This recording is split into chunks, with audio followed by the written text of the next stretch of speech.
Bismillahirrahmanirrahim. Alhamdulillah kita bisa melanjutkan kembali perihal ulumul Quran, kehormatan daripada Al-Quranul Karim. Ayyastakbil al-qiblah, bahwa ketika hendak membaca Al-Quran maka menghadap kiblat. Bi'annahu asyraful jihad, karena kiblat itu semulianya jihad. Contohnya, jadi kalau kita membaca Al-Quran membelakangi kiblat dengan kita membaca Al-Quran menghadap kepada kiblat, maka lain pahalanya. Kenapa? Karena ini ada pahala membaca Al-Quranul Karim, ada pula pahalanya duduk menghadap kiblat. Dan kemudian ada lagi ayyumshika 'anil qira'ah idza tasha'aba li'annahu minasyaitan, bahwa dia berhenti membaca Al-Quran ketika pada saat menguap, karena menguap itu adalah daripada syaitan. Jadi kalau kita menguap, jangan dicampurkan ketika kita membaca Al-Quran, karena akan merusak penyebutan huruf daripada Al-Quran. Kemudian ayyasta'iza billahi minasyaitan inda iftida'i, bahwa ia mengucap a'udzubillah ketika memulai membaca Al-Quran, kurang-kurangnya membaca a'udzubillahi minasyaitanir rajim, ataupun selengkap-lengkapnya membaca a'udzubillahi samii'il 'alim minasyaitanir rajim. Dan kemudian dilanjutkan dengan bacaan basmalah pun juga boleh. Cuman yang penting kita membaca a'udzubillah tadi, kecuali di awal surah. Nah, kalau kita hendak membaca di awal surah, maka a'udzubillahi minasyaitanir rajim, bismillahirrahmanirrahim. Tapi kalau di pertengahan surah terserah. Diawali dengan a'udzubillah sahaja pun boleh, dan tidak pakai bismillah pun boleh, karena demikian itu tidak mengurangi kehormatan daripada Al-Quranul Karim. Dan kemudian daripada kehormatan Al-Quran itu adalah an la yaqta'al qira'ata sya'atan limuqallimatin adamiyyin, bahwa ia tidak memotong bacaan sesaat-sesaat karena sedang berkata-kata kepada manusia. Contohnya kita sedang membaca Al-Quranul Karim, dan di tangan kita ada Al-Quran. Nah, sambil kita membaca Al-Quran, kemudian kita bercakap-cakap kepada orang, memotong-motong bacaan dan bercakap-cakap ketika sedang membaca Al-Quran. Pun kalau kita hendak menanya kabar kepada seseorang, silahkan menanya kabar terlebih dahulu, jangan sambil membaca Al-Quran. Beda halnya kalau kita hendak membaca salawat, beda halnya kalau kita hendak mengucapkan kalimat zikir la ilaha illallah, karena urusan Al-Quran ini lain daripada itu.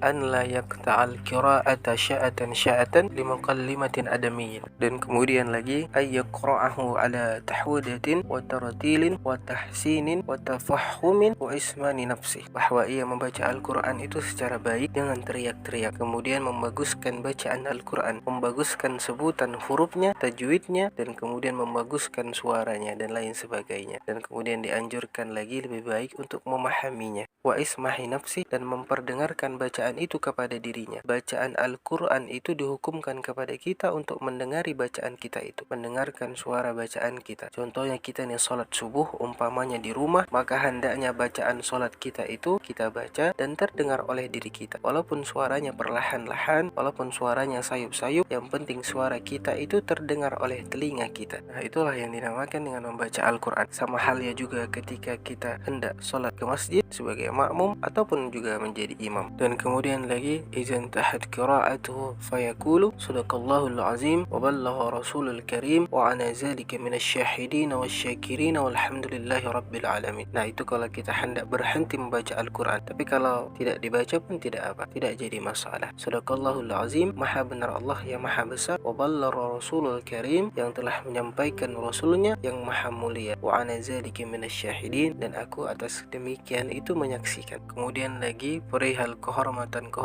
daripada Al-Quran, ayyaqra'al Quran alal tartib, yang membaca Al-Quran itu menurut tertib susunannya, macam dari surah Al-Fatihah, kemudian surah Al-Baqarah, Al-Imran, dan seterusnya. Adapun lagi semisal kita hendak membaca surah-surah seperti Wadduha, dilanjutkan dengan Alam Nasrah, Wattini Wazzaitun, kemudian Iqra bismi rabbikal ladzi khalaq, dan seterusnya. Dan demikian itu afdalnya sahaja mengikuti aturan daripada Al-Quranul Karim, surah-surahnya.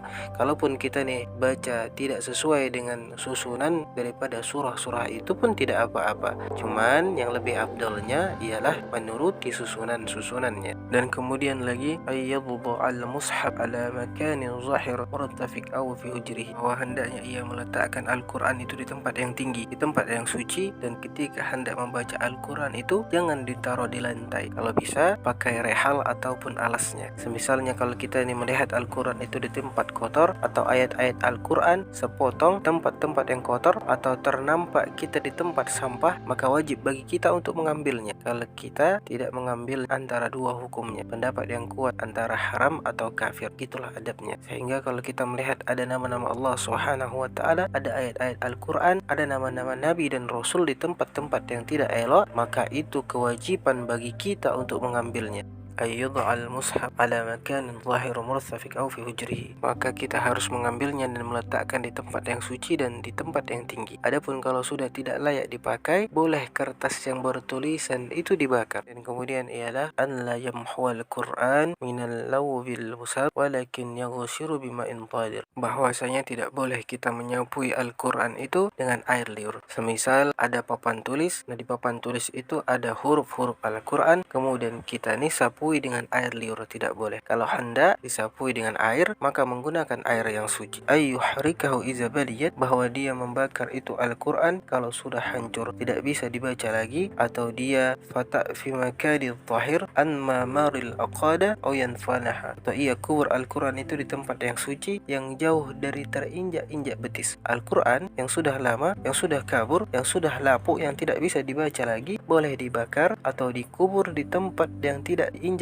orang. Dan kemudian perihal tentang kehormatan Al-Qur'an lagi, ayyuhtiya ainai haqqa huma minan nazafil mushaf, bahwa ia memberikan kedua mata itu akan haknya daripada memandangi Al-Qur'an Al-Karim. Sehingga kalau kita ni hendak membaca Al-Qur'an, lebih baiknya memakai mushaf. Walaupun kita ni sudah hafal surahnya, namun kalau ada mushaf, lebih baik lagi sambil kita memandang Al-Qur'an dan membacanya. Karena hal demikian itu untuk menunaikan hak mata kita. Apa sebabnya? Yang pertama, mensyukuri nikmat mata. Kemudian yang kedua, menembus kesalahan-kesalahan kepada mata yang sudah kita gunakan untuk melihat hal-hal yang tidak baik, yang kita gunakan untuk melihat hal-hal yang tidak bermanfaat. Nah, ketika kita gunakan mata kita untuk melihat Al-Qur'an, maka terhapus kesalahan itu. Subhanallah. Baginda Rasulullah sallallahu alaihi wasallam bersabda, "Afdalu ibadati ummati qiraatul Qur'an nazara." Paling afdal ibadah umatku itu membaca Al-Qur'an, melihat Al-Qur'an, memandang-mandangi Al-Qur'an. Kemudian lagi perihal kehormatan Al-Qur'an, an la yata'awwal Al-Qur'an bi raqyihi wa nafsihi. Jangan hendak menakwil-nakwil Al-Qur'an itu dengan pikirannya sendiri. Jangan hendak menakwil-nakwil Al-Qur'an itu dengan nafsunya sendiri. Jangan hendak memaknai Al-Qur'an dengan pikiran dan nafsunya sendiri. Kenapa sebabnya? Karena tafsir Qur'an itu sudah ada yang mentafsirkannya oleh baginda Rasulullah, oleh para sahabat-sahabat dan para ulama-ulama yang hebat-hebat terdahulu. Nah, kalau kita ini orang awam, jangan sekali-kali berani menafsirkan Al-Qur'anul Karim dengan pikiran kita sendiri. Nah, barang siapa yang melakukan hal tersebut akan mendapatkan ancaman daripada baginda Rasulullah dengan ancaman yang berat. Termasuk di sini ialah contohnya yang ditafsirkan di dalam kitab tafsir Al-Qurtubi adalah tidak boleh sesuka hati menafsirkan Al-Qur'an walaupun sepotong ayat, apalagi lebih.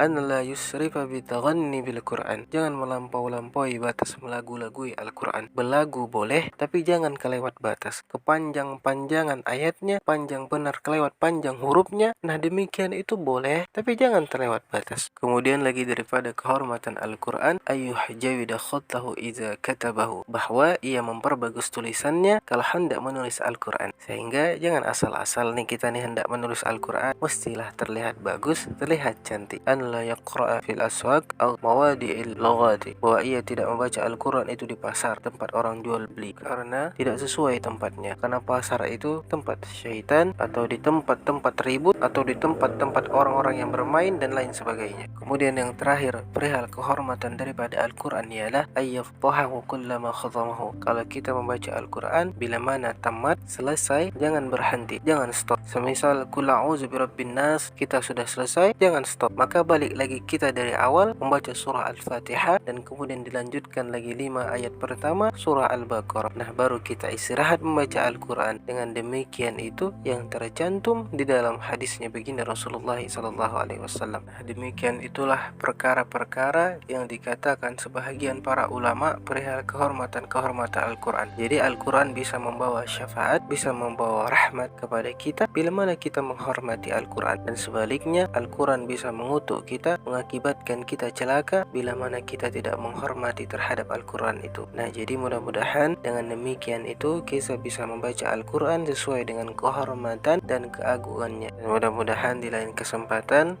kita bisa bertemu kembali insyaallah.